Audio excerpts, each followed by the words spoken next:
Estamos ao vivo. Ah, Boa noite a todo mundo que está assistindo ou não. Se a gente estiver falando sozinhos também é um tempo que a gente vai passar aqui discutindo uns com os outros. Ah, Hoje o tópico que a gente vai trazer aqui é um pouco falar sobre o que é conteúdo de qualidade. Ah, a gente resolveu fazer esse formato de hangout que a gente deu o nome de Crawlers After Hours, e é um hangout feito de profissionais web entusiastas do Google e de motores de busca. Todos nós aqui somos contribuidores usuários em extensão do Fórum de Ajuda a Webmasters do Google, onde diariamente a gente lida com não só com os nossos problemas na web, mas com problemas de outras pessoas e tentamos ajudar todo mundo. Eu vou apresentar todo mundo, eu acho que é mais fácil do que ficar cada um que se apresente. Então, não sei se vai ser da direita para a esquerda todo mundo ou da esquerda para a direita todo mundo, mas aqui a minha primeira esquerda está o Pelati, o Alex Pelati. Ele faz adeus aí para se identificar, para quem não conhece. Ele é diretor de search da AO5 e ele trabalha com consultoria de SEO e AdWords. Tá certo? Isso aí, certinho. Tá faltando ainda o Diogo. O Diogo não está aqui, ele deve chegar atrasado, mas quando ele é o único que não está aqui, então vou já deixar aqui uma breve introdução para ele. Quando ele chegar, vocês já sabem quem é. Ele é uma das estrelas em extensão do fórum. Ele é full stack developer. Ele está no Texas, nos Estados Unidos, e ele no momento é uma estrelas em ascensão no fórum. Ele tem um caso interessante, que ele no passado foi uma antiga vítima do Google Penguin. Ele era brigado com o Google e depois se converteu para o lado certo da força. Logo de seguida temos aí o Cassiano Travarelli. Faz adeus aí, Cassiano. Ele é sócio da Infoprodutos Brasil. Ele trabalha no mercado de afiliação e produtos digitais. Já tem uma bastante experiência também aí, tanto no mercado nacional como internacional. Temos depois o Rubens Lehmann. Ele é gerente de TI numa associação conhecida brasileira. Ele é também talvez um dos primeiros top contributors também do Fórum de Ajuda a Webmasters. Na altura, juntamente, era com o Flávio Raimundo. E tem bastante conhecimento da indústria da internet brasileira. Meu nome é Pedro Dias. Eu sou sócio e diretor da APIS3, que é uma consultoria de performance. Sou responsável aqui por otimização e tecnologia, a parte de desenvolvimento, etc. E o meu passado é um pouco ligado ao Google. Sou ex-Google do time de Search Quality, qualidade de pesquisa. Hoje acho que o tópico que a gente resolveu trazer aqui para abordar é um pouco sobre qualidade. O que é conteúdo de qualidade, como o Google vê conteúdo de qualidade. É realmente o Google que avalia conteúdo de qualidade, ou como é que isso acontece? E um pouco também concepção sobre, existem várias interpretações um pouco incompletas sobre o que é conteúdo, o que é o conteúdo de um site, e às vezes muita gente se pauta muito pelo lado técnico. Tem keywords, o conteúdo é o texto, a relevância, é o que o Google consegue enxergar no site, não é menu. Bom, e acho que a gente precisa um pouco desambiguar realmente o que é conteúdo e como é que o conteúdo se pode apresentar das várias formas. Algum de vocês quer começar por falar um pouco sobre ideias de conteúdo que vocês acham que um site pode ter conteúdo ou não, exemplos diversos de conteúdo que vocês acham que, independentemente de entrarmos no quesito de qualidade não, mas o que pode se classificar como conteúdo em um site?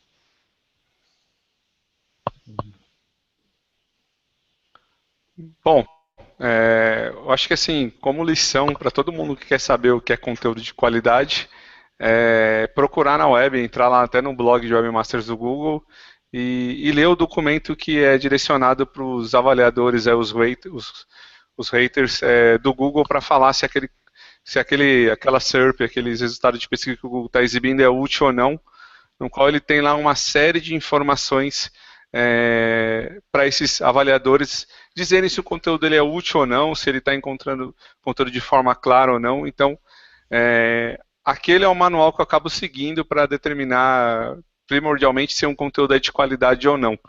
E lá ele não fala necessariamente da quantidade de conteúdo, né? Muita gente confunde qualidade com quantidade. Então tem que ter essa divisão, que um conteúdo pequeno ele pode ser um conteúdo de qualidade e não necessariamente um conteúdo longo ele vai ser um conteúdo de qualidade. E eu acho que a base para qualquer coisa está nesse guia que o Google disponibiliza hoje publicamente, que antes era até privado, e hoje ele já fornece isso para todo mundo saber. Esse guia que o Pelati falou é o chamado Search Quality Raters Guidelines. É um guia dos Quality Raters, que é um time que não é o time que normalmente fala com vocês, nem do John Mueller, nem do Gary, nem meu, que era meu na altura, ou que é hoje em dia, do Diogo, não é esse time. É um time, esse time era composto por pessoas que trabalhavam de casa, nem ficavam no escritório do Google, e essas pessoas eram pagas para dar uma opinião sobre os sites. Normalmente o período que as pessoas trabalhavam era períodos tipo de 6 meses, não eram períodos muito longos, porque o Google queria ter uma rotação de pessoas saudável e que tivessem várias opiniões. E por volta e meia, às vezes, esse guia que tinha na altura podia ser considerado tendo algum conteúdo confidencial, não muito, acabava saindo para o público. Alguém subia num site de torrent ou uma coisa assim e acabava saindo para o mundo. Hoje em dia o Google acho que está tão bem mais desenvolvido que eles acabaram, e com um algoritmo bem mais sólido, que eles conseguiram lançar esse guia dos Search Quality Raters para todo mundo entender como o Google que através das pessoas entende, tem uma percepção de qualidade. No entanto, acho que é importante a gente pautar algumas coisas em relação ao conteúdo. Conteúdo em um site ele não se apresenta sempre da mesma forma. Eu acho que na minha opinião, e como alguém que viu já milhões de sites, talvez na vida, eu acho que conteúdo é tudo aquilo num site que resolve um problema, independentemente da forma como ele se apresenta. Seja ele apresentado em forma de texto, seja ele apresentado em forma de uma imagem, seja ele apresentado em forma de áudio ou de vídeo. Se ele contribui para o site ter um assunto que passa para um consumidor desse conteúdo, e se esse conteúdo é de alguma forma útil, que resolve um problema, isso é classificado como conteúdo. Esse conteúdo ele pode ser mais ou menos relevante, de acordo com como ele é tratado.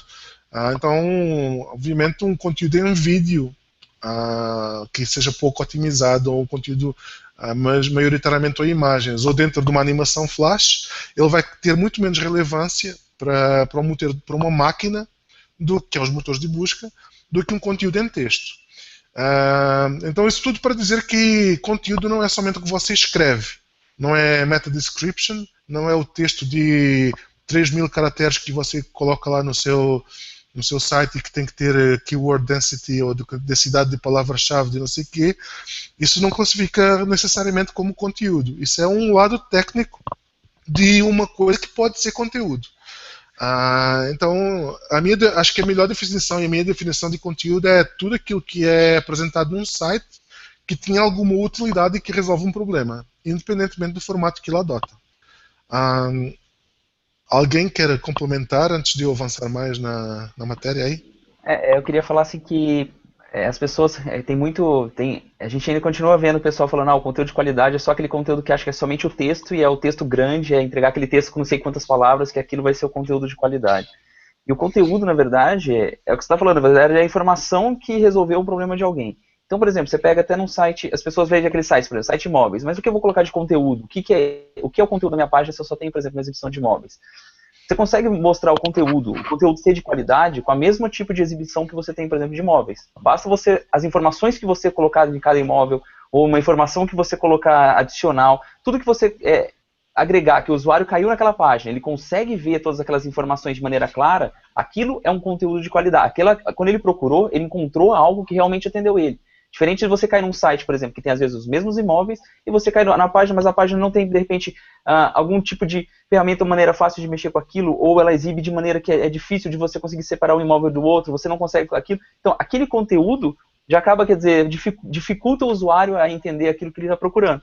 Então, você acaba fazendo ele buscar por outros lugares onde tem essa facilidade. Então, o conteúdo não resume, isso é importante entender, que não resume somente ao texto, somente a informação, às vezes só um vídeo ou uma imagem, qualquer coisa que dá a solução para o usuário, né, do que ele estiver buscando. Eu posso complementar. O que eu vejo aí é que o pessoal se preocupa muito em fazer coisas fantásticas, né? Quando às vezes não há necessidade. Você precisa focar exatamente naquilo que o usuário está querendo, ou a comunidade, ou o grupo, né? Que você sempre faz um site para um conjunto de pessoas. Quanto maior, melhor, mas pode ser um nicho menor. Agora, você pode até ter um site, sei lá, uma padaria. O camarada simplesmente vai colocar uma página, uma fotografia de uns pães bonitinhos, o nome, endereço, telefone, e resolveu. Ele não pretende vender pão pela internet, ninguém faz isso ainda, né? Agora, de qualquer maneira, se alguém está na rua num celular e está procurando uma padaria, né, provavelmente o site dele vai aparecer, então resolveu o problema, né? Então precisa focar muito bem no problema, na solução, no nicho, né, e tentar fazer alguma coisa simples, objetiva e que, como disse muito bem o Pedro, resolva o problema de quem está procurando, né? E tem determinadas coisas aí que também a informação, quanto mais única e relevante, mais importante ela é para o usuário e consequentemente para o Google. Por exemplo, quando sai aí a restituição de imposto de renda, né? Se você faz uma pesquisa, aparece sempre em primeiro lugar o site que não é o site mais lindo do mundo, que às vezes está fora do ar, e mais uma série de coisas, mas é o único site que tem os dados da restituição do imposto de renda. Então não tem jeito, ele domina a informação, né? Se todos tivéssemos esse dado, ótimo, a gente faria sites e também colocaria o dado e teria acesso, mas infelizmente não tem. Então precisa objetivar muito bem esse tipo de coisa e focar principalmente naquilo que você gosta, naquilo que você tem especialidade. Não adianta você tentar montar um blog, sei lá, de boneca, né, se você não conhece nada de boneca, né? Um de música, tem uma série de sites aí que a gente vê que o camarada está se esforçando, está se matando, mas ele não sabe o que ele está fazendo porque ele não conhece o produto, né? E consequentemente o público, né? Pergunta para o público, às vezes é a solução mais fácil. Eu acho que durante muito tempo houve a concepção errada que conteúdo é só aquilo que é editorial. Então a gente não considerava a intenção de busca do usuário e aquilo que atende à necessidade dele, aquilo que resolve o problema dele. E a gente queria colocar conteúdo editorial em site de varejo, conteúdo editorial em tudo. Tanto que havia aquela perseguição de eu tenho que fazer descrições únicas para todos os meus produtos, ou tenho que fazer sei lá, tem que ter tantas palavras para as descrições únicas e tem que pegar todos os meus produtos que são vendidos em 5 ou 10 outros sites e os meus produtos têm que ter descrições únicas.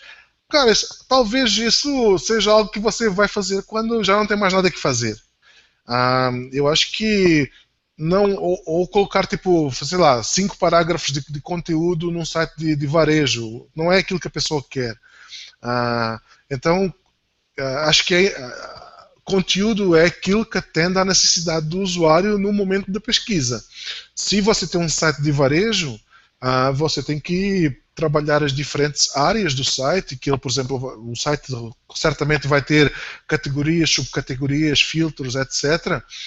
E cada um desse segmento de URL ele pode atender a uma intenção de pesquisa diferente e você pode tratar em termos de layout, em termos de o que é que você apresenta na página um pouco diferente, para não ser tudo igual e que consiga atender a diferentes momentos de pesquisa. Não quer dizer que a gente tenha que enxertar sites de varejo com conteúdo editorial que não é o que a pessoa quer. Já vi site de calçado que explicavam as botas nasceram no período paleolítico. Pô, eu não quero nem saber se as botas nasceram quando apareceram as botas. Eu quero saber sobre o estilo da bota. Eu quero saber sobre a moda, um conteúdo dedicado ao que o site faz, não ao surgimento, à história da bota ou a história do sapato. Isso é um pouco que me interessa.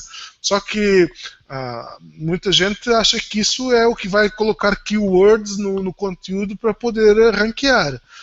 E acabam entendendo o conteúdo de uma maneira que não liga com a intenção de busca do usuário e completamente não agrega qualidade ao site quando visto por uma pessoa que não está ali para consumir marketing, mas está ali para consumir o produto. Então, acho que falta um pouco, às vezes, distinguir essa diferença entre a intenção de busca e o que a gente está servindo para o usuário.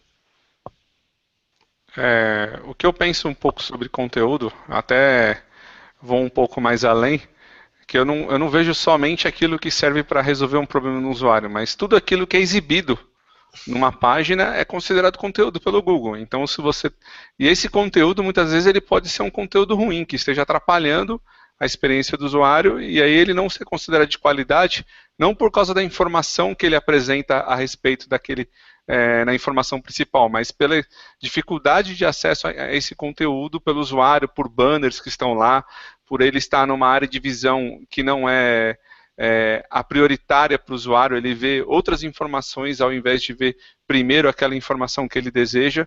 Também isso é um conteúdo ruim que vai estar atrapalhando a experiência do usuário e de fato vai afetar essas informações. E o Pedro falou um pouco sobre a intenção do usuário, eu acabo vejo pessoas chamando no mercado de taxonomia de pesquisa, né? Se é uma pesquisa informativa, transacional, uma pesquisa local, enfim, isso tudo vai determinar se você precisa também que tipo de conteúdo você oferece, né? Então, se a pessoa está procurando por uma padaria próxima, ele pouco quer saber se o pão foi feito, qual que é a história do pão, o que foi feito, ele quer encontrar o local mais próximo. Então, uma consulta, o Google procura interpretar essa intenção para fornecer o conteúdo que ele deseja, que no caso é uma diversidade de padarias próximas a ele. No caso de e-commerce também, ele vai... eu sempre digo que, no caso de e-commerce, a reputação do site ela é mais importante do que o texto que está lá dentro, porque o Google procura entender sites que vão dar uma boa experiência de compra, vão cumprir com as entregas, enfim.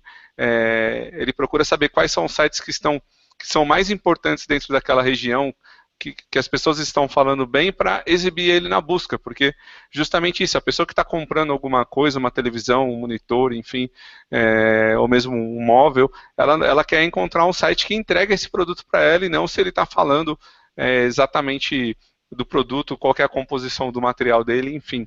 É lógico que informações a respeito das características desse produto é importante estar lá para abranger até os padrões de busca do usuário. Então, se ele está procurando um monitor de 23, ele não quer um monitor de 20. Se ele está procurando um monitor que tem 3 HDMI, sei lá, ele também não quer um que tenha menos que isso.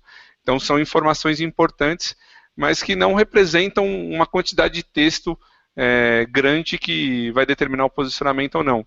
Eu digo que muito mais a importância desse site vai determinar o posicionamento do que a quantidade de texto na página. Exatamente.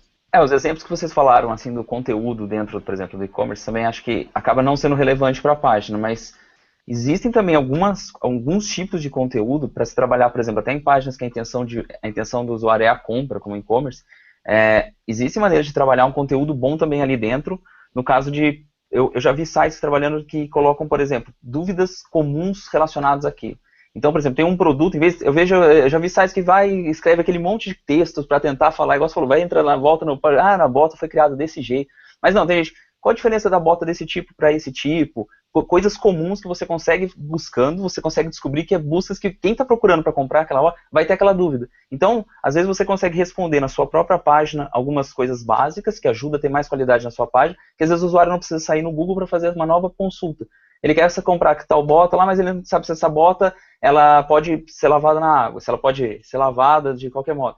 Ele vai o quê? Vai sair, vai ter que entrar no Google, fazer uma busca para saber isso. Então, às vezes, alguns desses conteúdos linkados dentro do seu... linkados ali, às vezes a informação não está dentro da própria página, ou a informação, se é pequena, você consegue colocar no próprio conteúdo mesmo, ali na mesma página exibida, mas existem maneiras de trabalhar isso, de deixar o conteúdo melhor, que agrega mais para o usuário. Isso aí também eu acho importante. A gente gosta de fazer isso em algumas páginas, assim, de sempre ver quais são as consultas principais, quais são as dúvidas que geram, às vezes ou em parte de comentários, ou você vê no Analytics onde as pessoas estão caindo na sua página, então você consegue ver o que você consegue melhorar, às vezes, com esse conteúdo. Cassiano, nesse ponto, é bem interessante isso, você procurar as dúvidas do usuário para responder elas, e aí, consequentemente, você vai utilizar a palavra-chave, é algo que é interessante de você compor.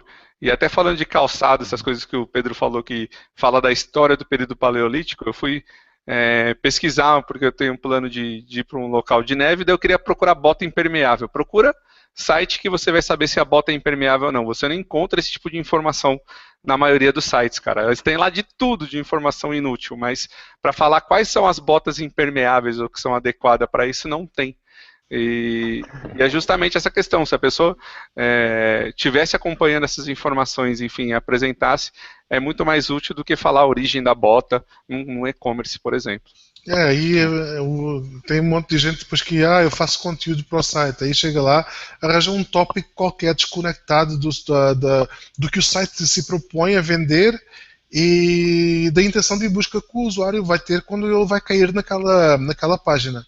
E aí é o que você falou, é um monte de conteúdo inútil que está ali só como palavra-chave, keyword, que não serve mais para mais nada senão para o motor de busca, quando eles podiam ter algo realmente que fosse útil para o usuário e ir o passo extra além.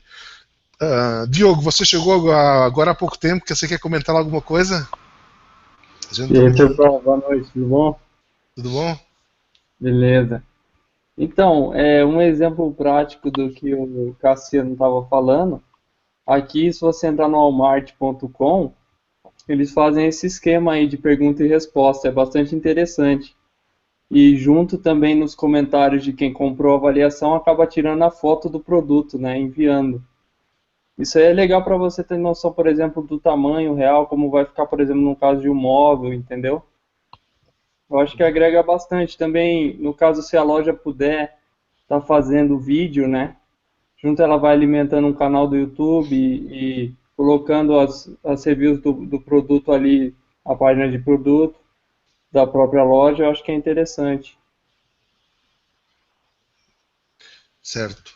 Eu acho que é sempre uma mais-valia pegar, o Pelato também tocou nesse assunto, vai lá ao atendimento ao cliente, pergunta quais são as dúvidas mais frequentes que os seus clientes têm quando eles compram um certo determinado produto, quando eles compram na loja, e utiliza isso como algo que você pode criar para usar em certas partes-chave do site, que você consegue depois fazer com que cada taxonomia atenda a uma intenção de busca diferente.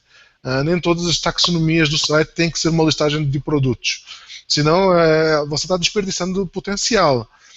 Então, acho que existe, se as pessoas têm diferentes intenções de busca, e acho que em algumas palestras eu até mostrei como o Google muda a interface de busca, ela muda de acordo com a intenção de busca da pessoa.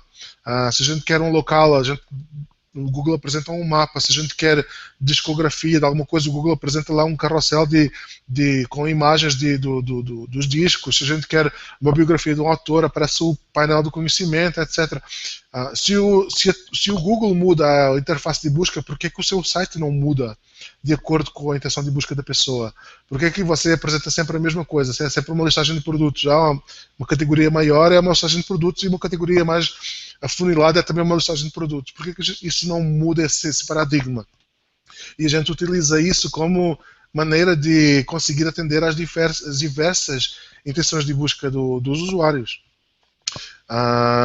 E depois aí vem em paralelo, vem aquela questão de já vi vários, acho que até escrevi um post, acho que foi em 2012, sobre o que é conteúdo de qualidade. E porque muita gente ainda fica às vezes tentando decifrar como é que o Google, quando ele rastreia o seu site, como é que ele vê conteúdo de qualidade. É porque tem uma imagem no meio, porque tem colocar as palavras em volta da imagem e tem que ser em negrito, porque tem que ter mais de não sei quantos caracteres e ter 2H1s ou 1H1 e 2H2 e 1H3 a gente entra nessas receitas de muito que são coisas que provavelmente não vão conseguir caber em todos os cenários. E muita gente vai tentar seguir a receita e vai acabar naquilo que o Pelati acabou de falar há pouco, que é conteúdo inútil. Ou fazer algo inútil numa página que não atende àquela necessidade. Ou você está fazendo algo que não se justifica para aquele e-mail. Então, acho que a pergunta não é como o Google interpreta a qualidade, nem é o Google que dita a qualidade, são os usuários. Quando o usuário faz uma pesquisa no Google e quando ele interage com os resultados de busca, o Google utiliza esses dados para avaliar qualidade. O Google não é o Google que durante o rastreamento, ao ver um site, fala: esse site tem 3 imagens, tem 3.000 caracteres, tem 2H1s, então é um site de qualidade. Não é bem assim. Qualidade é definida pelo usuário que interage com o Google. Também existe a concepção errada de que bounce rate no Analytics é equivalente a um site com pouca qualidade. Mais uma vez, depende, né? Acho que, por exemplo, a gente se você tem um blog, ele vai ter um comportamento diferente e vai ter um bounce rate, uma taxa de rejeição diferente de um site com um portal como o UOL, por exemplo. Quem que consome, como é que isso é importante porque bounce rate não necessariamente significa que o site é ruim ou que a pessoa não achou o conteúdo útil. Por exemplo, num blog é comum a pessoa fazer uma pesquisa, encontrar um post, entra no site, lê o post, se for um post curto, demora, sei lá, 1 minuto e volta para a busca. Ele não visitou mais nenhuma página do site, ele pode ter achado o post útil que resolveu o problema dele, mas aí vai dar um bounce, porque ele não visitou mais nenhuma outra página do site. O Google Analytics só consegue contabilizar uma visita, não um bounce, quando você vai para uma outra página do site, quando você visita uma outra página que faz com que a primeira página tenha um tempo definido. E se isso não acontece, então você está vendo uma métrica de uma maneira, está interpretando uma métrica de uma maneira que não necessariamente ela significa isso que você está achando que significa. Num portal, ou num site que não apresenta o conteúdo que eu estou esperando, ou que eu quero encontrar, eu posso acabar visitando mais que uma página e o site não tem bounce. Então, isso pode, eu não encontrar o conteúdo, pode não estar gerando bounce, eu tenho uma experiência ruim, e isso ser algo que contradiz a outra concepção que a gente tinha, que um site com pouco bounce rate tem um conteúdo legal. Então, acho que existe muito a necessidade de a gente ser um pouco mais analista quando a gente tende a fazer essas afirmações, até porque a métrica que o Google usa que é o short click, né, o chamado short click e dwell time, são 2 termos em inglês. Short click é quando o usuário clica num resultado e ele volta imediatamente para o resultado de busca. Às vezes nem chega a carregar a página inteira, às vezes pode nem chegar a carregar o código do Analytics, se o teu Analytics estiver no rodapé da página, por exemplo. Então, não necessariamente o Analytics consegue te dar essa mesma métrica que o Google considera como parte da avaliação de qualidade de um site. Outra coisa é, por exemplo, quando o chamado dwell time, né? Quando o usuário passa mais do que certo tempo dentro de um site, para o Google considerar qualidade. Isso, mas como a gente já viu, pode ser considerado qualidade ou não. Eu posso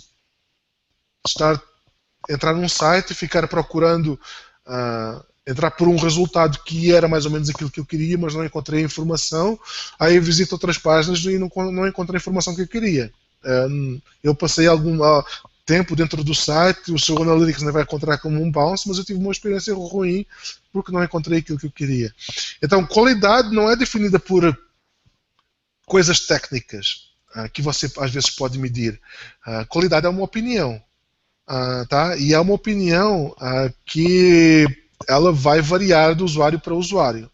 E que o agregado de diversas opiniões que vão te transmitir se o seu site está acima da qualidade que você espera ou não. Então, acho que a melhor maneira de conseguir aferir ou medir qualidade é juntar o máximo de opiniões que você conseguir sobre o seu site. Pergunte para os seus usuários, mas pergunte para pessoas que você não conhece, de modo que você consiga obter algum feedback que não seja tendencioso, né? Que não seja o amigo que vai te falar que o site está bom, está lindo, maravilhoso, quando mais ninguém vai achar que é essa a verdade. Então, acho que quando a gente se propõe a medir e a querer medir uma amostra do que seria o nosso site na realidade, a gente deve ser um pouco rigorosos nessa mensuração. Alguém quer completar? Eu já falei aqui um monte de coisa. Eu acho que uma coisa também, complementando, que eu considero muito importante, é o jeito que eu coloco, por exemplo, a palavra layout da informação. A gente vê, por exemplo, eu acho muito importante, é lógico, você atender a busca do usuário, mas ao mesmo tempo como você disponibiliza essa informação. A gente vê às vezes o cara está procurando um conteúdo lá, uma informação no site, ele cai naqueles blocos de textos enormes que não tem divisão nenhuma no conteúdo, você vê aquele negócio extenso, às vezes até tem um conteúdo bem escrito, mas o jeito que a informação é colocada, os usuários caem naquela página, tem que escanear, só ver aqueles blocos sem ter nenhuma divisão, não tem nada. Então, tem alguns pontos que eu acho importante na hora de trabalhar esse conteúdo, por exemplo, dividir em headlines, você poder segmentar, o cara quer saber um pouco mais sobre isso, então só dele escanear a página, ele consegue saber exatamente onde ele quer ir. Não, eu quero saber mais um pouco sobre isso, então facilita muito a leitura, sabe, os parágrafos às vezes menores, não só aqueles negócios extensos, colocar imagens que de repente agrega imagem, se você tiver alguma imagem, lógico, não colocar por colocar, mas uma imagem que agrega informação lá, algum vídeo, se você conseguir colocar algum vídeo que agrega informação naquilo, destacar alguns termos importantes, não no sentido técnico, sabe, porque colocou negrito naquela palavra-chave, mas colocar o negrito, de repente, algum termo que chame a atenção do usuário sobre aquilo. Você sabe que ele pode estar procurando, quando a pessoa vê o negrito ou vê, de repente, um sublinhado, alguma coisa, chama atenção para aquela informação, ela sabe que sai lendo aquele parágrafo. Eu, particularmente, faço isso. Quando eu faço uma busca, encontro a página, eu sempre escaneio ela, vou vendo algum termo que destaca, né? A gente, às vezes, está correndo a informação, você bate o olho, você vê aquilo lá te interessa mais, você acaba lendo aquele conteúdo, então você fica mais tempo por lá. E eu gosto muito de referências também, referências externas. Põe lá, isso aqui de acordo com alguém, isso que você referencia, quer dizer, dá valor bastante para o seu conteúdo. Por quê? Esse cara está falando o que da onde? De onde que ele se baseou nisso? Por causa que, segundo essa página, fala sobre isso. Eu acho que agrega informação, a pessoa às vezes acaba de ler seu conteúdo, acaba clicando para ler mais sobre o conteúdo de outras pessoas. Ou seja, não que você passou o visitante para outro site, o visitante para outra fonte, mas agregou força para o seu conteúdo. Aquela informação, quer dizer, você deu mais força para aquela sua informação que você está passando para o usuário. E outro ponto que eu gosto muito de trabalhar nas páginas é o conteúdo relacionado. Isso eu acho extremamente importante. A pessoa acabou de ler um conteúdo no seu site, às vezes ela encontrou a informação que ela procurava, ou de repente ficou faltando alguma coisa, e você dá uma opção a mais. Quer aprofundar a sua leitura sobre isso? Você quer alguma coisa que quem procura por isso também está gostando de procurar sobre isso? Então você dá outras informações para a pessoa, para ela cair no seu site e continuar nele, às vezes, vendo outros materiais que interessam a ela.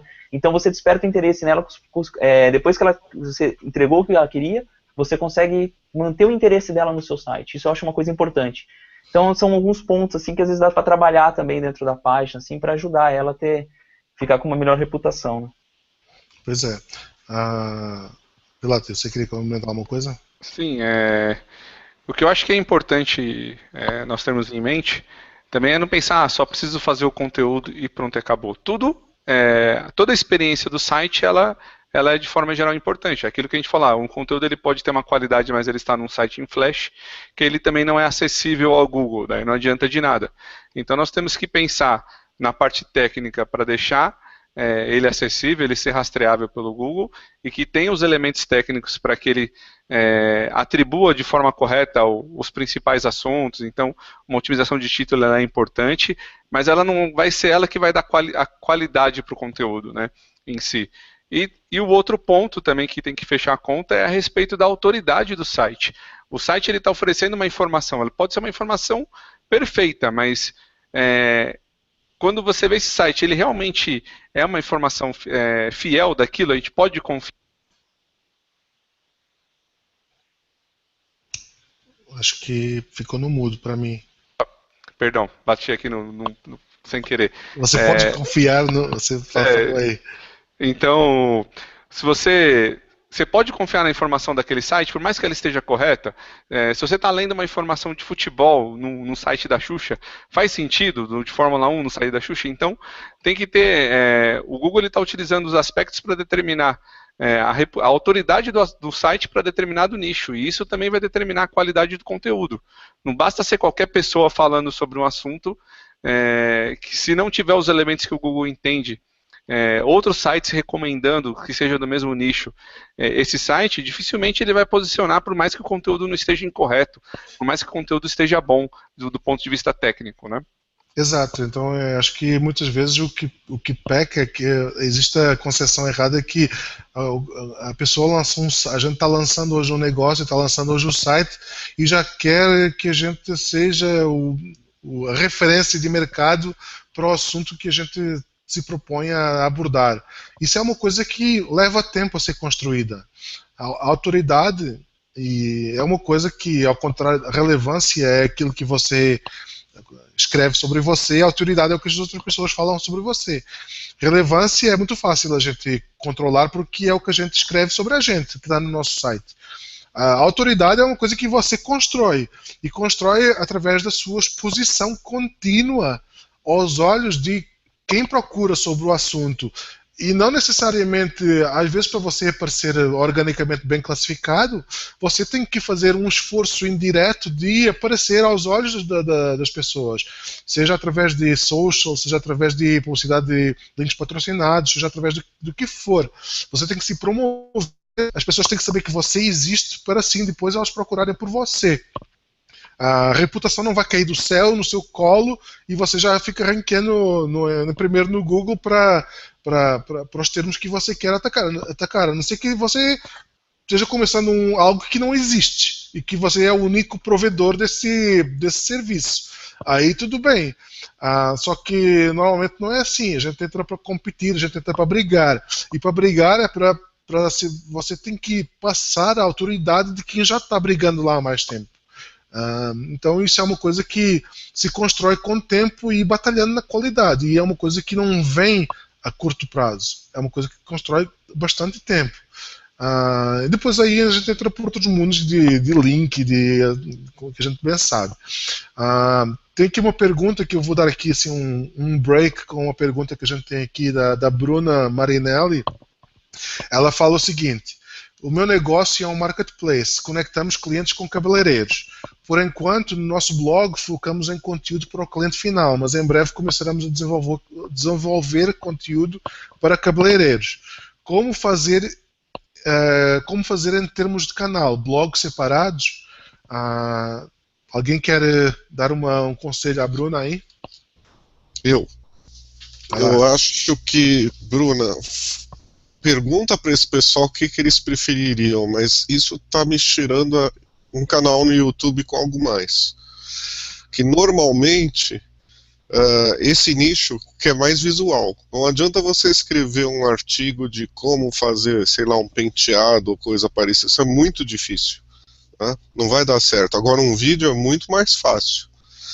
Então, seja um canal de vídeo simples, ou seja um site onde você coloca esses vídeos ali dentro, talvez você tenha uma grande possibilidade disso dar certo. Agora, se isso vai ficar dentro do site que você já tem, se vai ser um site secundário, se vai ser um canal no YouTube, dá uma pesquisada. Isso aí, a melhor pessoa para responder isso é quem vai usar. Normalmente essas coisas são um pouco separadas, mas talvez o pessoal prefira deixar junto. Essa é a minha dica. quem quiser complementar. Alguém mais? Bom, primeiro assim, do ponto de vista técnico, falar se é blog separado ou junto, eu acredito que ela tem que pensar como organizar isso internamente da melhor forma. Tem um aspecto técnico de como que você pode ganhar uma autoridade se você está trabalhando de forma separada. Então, se o conteúdo que está sendo útil para o seu público é o que está dentro do blog, você não vai fortalecer a relevância aí do conteúdo, a autoridade do seu conteúdo para o seu negócio principal, que é o marketplace. Então é importante você ter, tecnicamente, tudo isso consolidado num único canal, vamos dizer assim. Eu penso que a marca, nesse caso, é mais importante do que você segmentar tudo. É lógico que você tem que ter uma estratégia diversificada, explorar YouTube, explorar talvez até um Instagram com fotos, essas questões, porque seu público hoje ele não está só procurando os textos em si, você pode ter um tráfego melhor vindo dessas redes sociais de forma geral. Mas eu não penso dividir o blog. É lógico que você tem que organizar a forma, esse conteúdo da melhor forma dentro do seu site, não ficar misturando conteúdo que é para o cliente final e conteúdo que é para o cabeleireiro numa mesma área. Isso eu não recomendo. O que eu recomendo é que você tenha duas seções, uma de conteúdo para o seu consumidor final e uma para os profissionais, mas que esteja tudo numa única marca, num único domínio, para que você fortaleça o seu site como um todo. E que toda a autoridade que seu site tenha, ela se transforme em algo benéfico no conteúdo, porque às vezes você pode ter, se você ficar dividindo tudo, você pode não conseguir autoridade para nada, ficar tudo muito desconexo e você perder força até de posicionamento do seu site. E acho que há que pensar muito quais os diferentes canais que cada um desses consumidores frequenta mais. Talvez o B2B tenha uma necessidade diferente e pesquise em canais diferentes do que o consumidor final dela. Então, assim, eu acho que organizar o conteúdo de modo a obter reputação deve ser uma preocupação, sim, mas não deve ser a preocupação principal. Eu acho que, por exemplo, o Rubens falou ainda há pouco no YouTube, e acho que é uma opção bastante válida, porque é o segundo maior motor de busca logo depois do Google. Então, assim, você não vai querer perder chance de capturar tráfego e leads vindas do YouTube. Então, acho que tem que ter uma estratégia para isso, sim, de capturar esse tráfego. Como você vai fazer isso é através de um canal, se vai fazer videozinhos de penteados, se vai fazer alguma coisa diferente ou mais promocional, você que sabe. Qual é esse público-alvo que você tem que atender nesses canais. Mas acho que antes de decidir a organização do canal, acho que você precisa entender em que canais esses diferentes públicos, B2B e B2C, se encontram. E o que é que eles pesquisam. Qual é a necessidade deles. E aí, isso já vai te dar um embasamento para decidir qual é a melhor maneira de organizar o conteúdo no site. Se é num blog separado, se é dentro do site, mais ou menos integrado com o marketplace, como é que vai ser? Isso são detalhes técnicos que vêm depois de você ter essa informação. Certo? Perfeito, isso mesmo. Alguém mais quer comentar sobre algum outro assunto relacionado com qualidade, conteúdo de qualidade? Queria só dar uma compartilhada. Tem uma ferramenta bastante bacana que é para validação de acessibilidade. O Pelati tinha comentado antes. Muitas vezes a gente, sem estar validando a acessibilidade, a gente acaba aumentando a redundância, né? A gente acaba repetindo um conteúdo. Um exemplo clássico é, por exemplo, você tem uma listagem que tem uma imagem e tem um link do lado. Você não quer essa imagem e o link tem a mesma descrição. Se você está colocando um atributo alt dessa imagem com o mesmo nome do link, isso é uma redundância no caso. Ele tem uma ferramenta aqui, eu vou compartilhar aqui na minha tela, não sei se vocês estão vendo. Uhum. Esse site aqui, que ele é bastante válido. Quem quiser depois dar uma validada, trabalhar em cima, que ele dá essas dicas. Muito bom. E seria isso. E também você tinha comentado anteriormente referente ao bounce rate. Geralmente, no caso de um blog, a pessoa entra no blog, ela lê o texto e acaba voltando. Como é que você vai estar mensurando? Talvez você pode estar mensurando isso, você colocar um timeout para enviar um evento para o Google Analytics, eu não sei o que vocês acham disso, de acordo com o tamanho do texto. Então, por exemplo, o texto, para ler esse texto eu vou demorar 5 minutos. Então, se atingir os 5 minutos e a pessoa está lá, você manda um evento para poder estar sabendo se teve o sucesso ou não. Ou coloca um evento no scroll, no final da página, sei lá, se a pessoa chegou até, sei lá, se falta 20% para o final da página, porque mais ou menos a pessoa pelo menos chegou até onde você queria no conteúdo, isso foi aliado a uma métrica de permanência na página, né? Porque às vezes a pessoa entra, rola para cima e para baixo e sai, não quer dizer que leu o conteúdo. Tem que considerar todos esses quesitos. Então não é simples mensurar qualidade de um ponto de vista meramente técnico. Eu acho que a opinião ela varia muito de nicho para nicho, e o que é qualidade num nicho não necessariamente é igual num outro nicho, porque a necessidade vai ser diferente, os problemas que as pessoas vão ter vão ser diferentes, as intenções de busca que as pessoas têm são diferentes, então qualidade ela varia de nicho para nicho. Aquilo que é qualidade num site de varejo não é que é qualidade num jornal, e que não é o mesmo que a qualidade num blog ou num site de, sei lá, de social, mais virado para GIFs e uma coisa assim, sei lá. Então, acho que às vezes a gente precisa de deixar de fazer a avaliação de um ponto de vista tão técnico e tem que passar mais para o lado mais de opinião, porque qualidade é uma opinião. Qualidade, ninguém aqui nesse Hangout tem a mesma ideia de qualidade. Todos nós vamos ter uma ideia de qualidade diferente, que vai ser diferente de pessoa para pessoa, de acordo com a experiência de sites que ela já olhou, do ramo profissional da pessoa, das necessidades da pessoa. Então, a qualidade é uma opinião.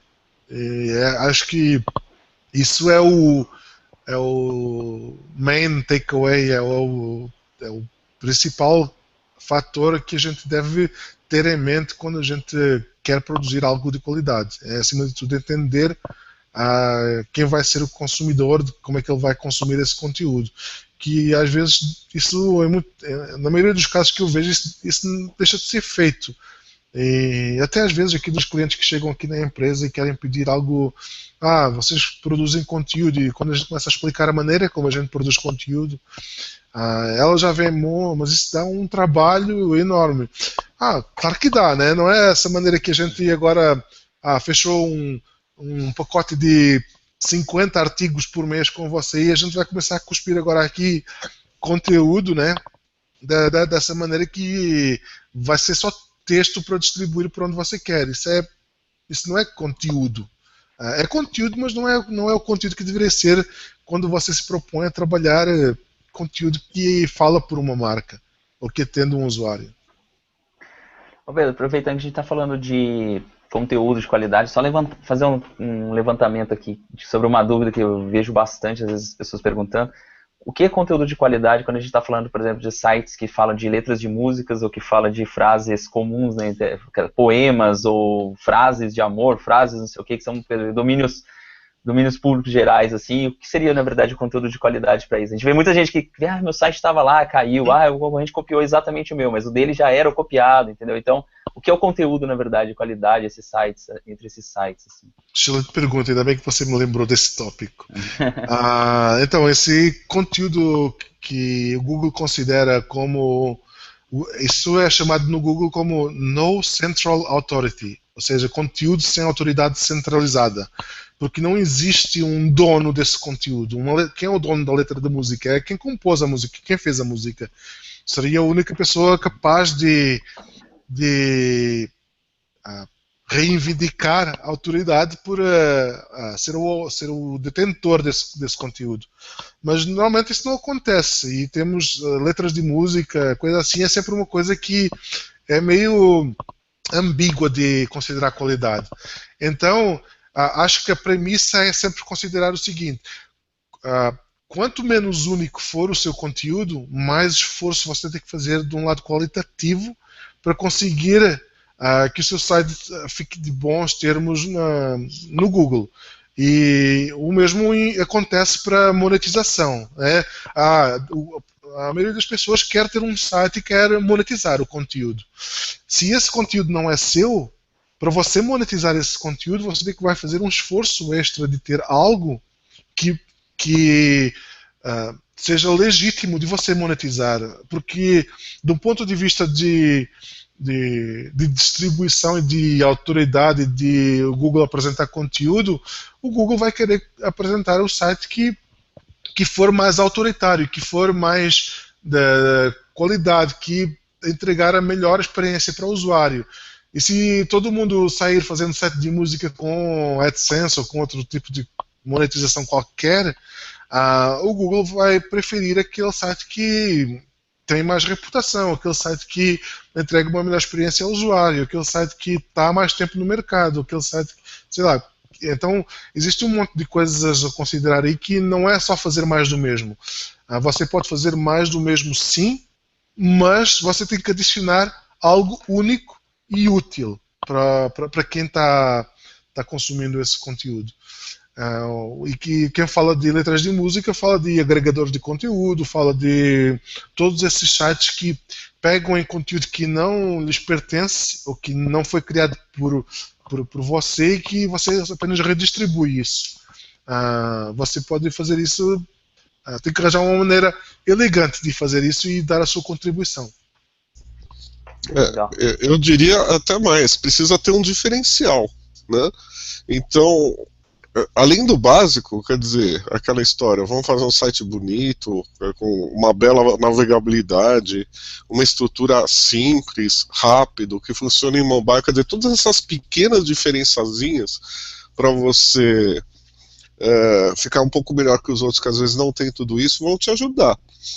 Mas só isso não vão te manter lá para sempre. Você vai precisar ter algo que os outros não têm. E precisa ser muito criativo, porque se você fizer algo que os outros não têm, mas seja algo facilmente copiável, outros vão ter logo logo. Então, se manter na frente num site desse tipo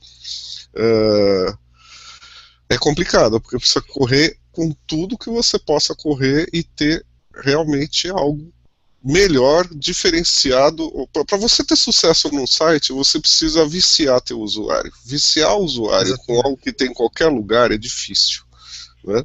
É muito difícil, mas não é impossível, você pode tentar chegar lá. Eu acho que o Rubens falou uma coisa muito importante, algo que não é copiável.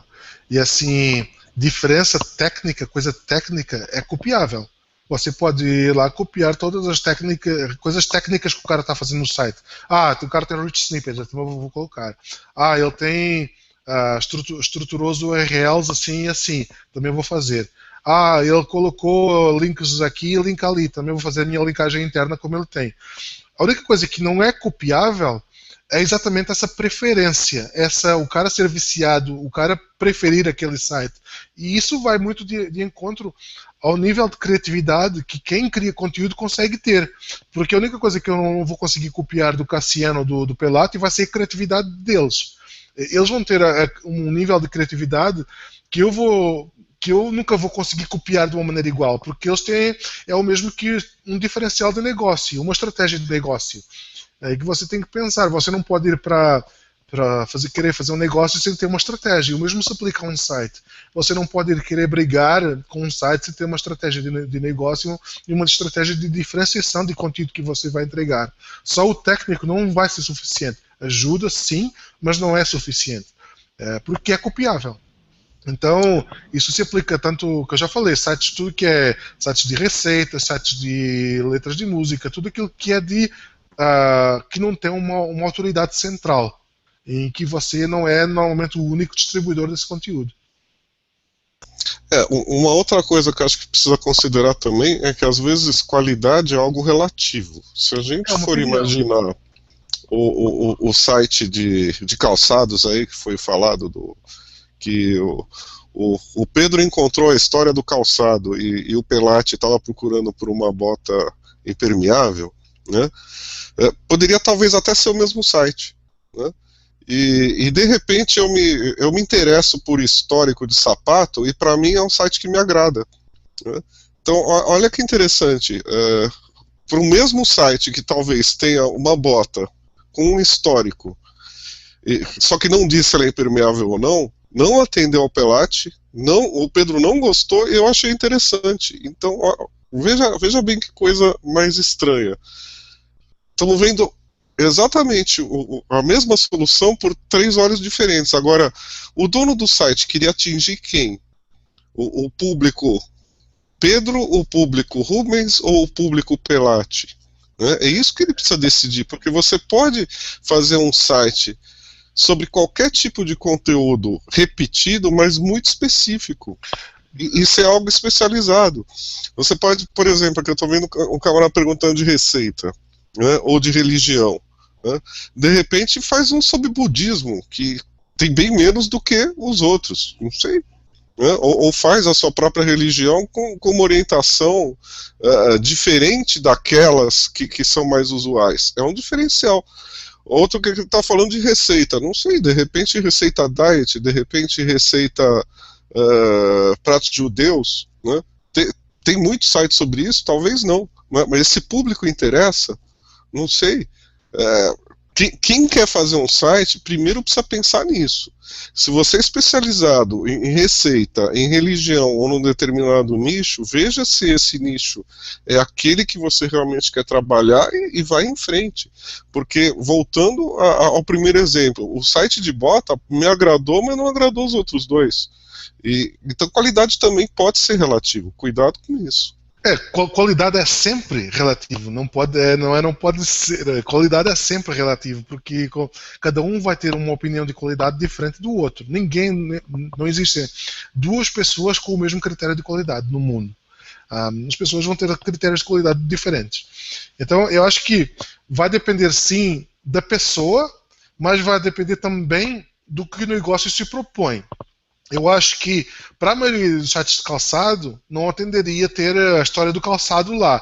A não ser que o seu site de calçado só venda, por exemplo, sei lá, botas antigas ou sapatos do período medieval.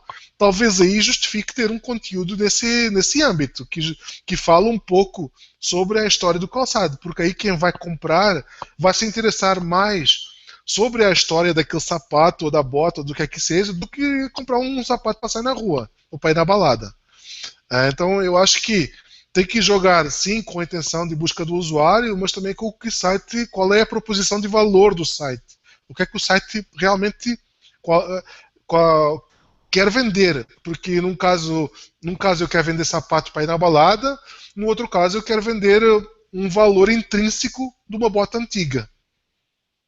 Sim, você toma muito cuidado com isso, porque de repente pode ser que o teu site comece a atender um nicho que não é aquele que você queria atender. Exatamente.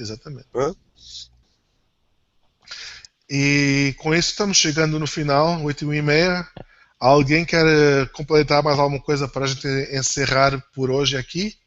Ou podemos começar as despedidas?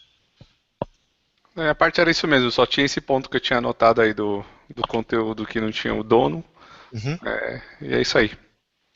Beleza, então encerramos hoje por aqui. Daqui a 2 semanas a gente volta possivelmente com outro tema. A gente sempre procura também talvez trazer pessoas que a gente considera referências na área para falarem sobre algum tema que a gente se propõe. A gente vai procurar pessoas que estejam interessadas depois em participar com a gente de acordo com os temas que a gente vai alinhar ao longo das semanas que vão vir. Pode ser que tenha funcionário do Google, pode ser que não tenha, pode ser que tenha outro pessoal, pode ser que não tenha, não sei. Está ainda meio tudo indefinido, a gente vai, se não vai ser a gente mesmo. Bom, e foi mais o 2º episódio do Crawls After Hours. A gente volta daqui a 2 semanas. Querem falar tchau? O pessoal, mandar tchau para o pessoal aí, falar boa noite. Tranquilo, abraço aí para todo mundo que assistiu e que vai assistir o vídeo. E até a próxima. Beleza. Cassiano. Abração aí, até mais aí. Obrigado aí, presente de todo mundo aí. Valeu. Diogo. Pessoal, boa noite aí, obrigado por assistirem aí. Qualquer coisa a gente se encontra no fórum lá do Google Webmaster. Beleza. Rubens. Falou, pessoal. Uma boa noite, até uma próxima e continuamos lá no Fórum Webmasters para outras dúvidas também. É isso aí. Boa noite a todos, pessoal. Alguma coisa que vocês queiram sugerir, que achem de interesse a gente falar, proponham lá no fórum. Há dúvidas que vocês tenham pontuais de algum caso específico, proponham lá no fórum e a gente vai se tentar atender as dúvidas de todo mundo. Até daqui a 2 semanas a gente se vê. Tchau, tchau.